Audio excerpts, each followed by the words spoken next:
What a week. Share market में बीता हफ्ता हिस्टोरिक था कई मामलों में, और अगर हम इस हफ्ते को पीछे मुड़कर देखेंगे तो इसे डेफिनेटली 3 पार्ट्स में देखना होगा। 4 जून के पहले का बाजार, 4 जून का बाजार और 4 जून के बाद का बाजार। और इक्विटी मार्केट ही नहीं, कमोडिटी बाजार भी काफी इवेंटफुल था। तो चलिए मार्केट रैप में जान लेते हैं बीते हफ्ते कौन से ट्रिगर्स अहम रहे और अगले हफ्ते का आउटलुक हमें कैसा दिख रहा है। शुरू कर लेते हैं एग्जिट पोल से। एग्जिट पोल्स में बीजेपी की बड़ी जीत का जो प्रिडिक्शन आया था, उस प्रिडिक्शन के आधार पर बाजार ने 3 जून को रिकॉर्ड बनाया था। रिकॉर्ड तेजी आई थी। सेंसेक्स पहली बार 76,600 के पार गया था, तो निफ्टी ने पहली बार 23,300 के ऊपर का लेवल टच किया था और खरीदारी भी भर भर के आई थी। कम 4 जून बाजार ने ऐसा प्लंज देखा कि 4 सालों का रिकॉर्ड टूट गया। लोकसभा चुनावों में बीजेपी को बमुश्किल 240 सीटें मिलती देख बाजार ने कोविड के बाद पहली बार इतना भयंकर नुकसान देखा। 4 जून को बाजार 8% तक गिरे थे और 5% से ज्यादा की गिरावट लेकर बंद हुए। पीएसयू, डिफेंस, रेलवे स्टॉक्स में सबसे ज्यादा पिटाई हुई और पीएसयू बैंक्स तो 24% तक गिर गए थे।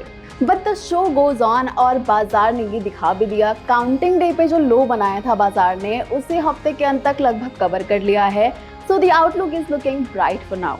उधर यूएस मार्केट्स पर नजर डालें तो बाजार में पूरे हफ्ते मिला जुला कारोबार दिखाई दिया। रिकॉर्ड हाई भी बने और प्रॉफिट बुकिंग भी हुई। हाँ, एनवीडिया जरूर फोकस में रहा। कंपनी ने 3 लाख करोड़ का मार्केट कैप हासिल कर एप्पल को पीछे छोड़ दिया है और दूसरी सबसे बड़ी वैल्यूएबल कंपनी बन गई है। कमोडिटी बाजार भी जबरदस्त हाई लोज देख रहा था। हफ्ते की शुरुआत में सोना, चांदी, क्रूड और बेस मेटल सब कमजोर थे, लेकिन हफ्ता खत्म होते होते सबने बढ़त हासिल की।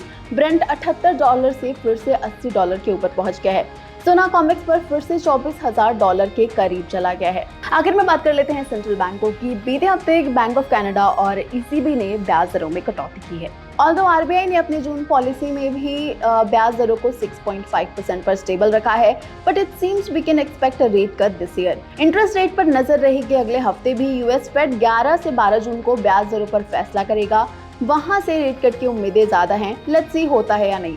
इसके अलावा हमारे बाजारों के लिए बड़ा ट्रिगर अभी भी पॉलिटिकल ही है। मोदी 3.0 की ओथ सेरेमनी है। एनडीए गवर्नमेंट बनने से बाजार में रिकवरी लौटी है, लेकिन अब नजरें होंगी इस बात पर कि कैबिनेट कैसे बनती है, कौन सी मिनिस्ट्री किसको मिलती है। तो मोस्टली यही बड़ा ट्रिगर रहेगा अभी बाजार के लिए। तो इन सारे ट्रिगर्स पर रखेंगे हम नजर। बिजनेस और बाजार की तमाम खबरें आपको यहीं मिलेंगी। देखते रहें ज़ी बिजनेस।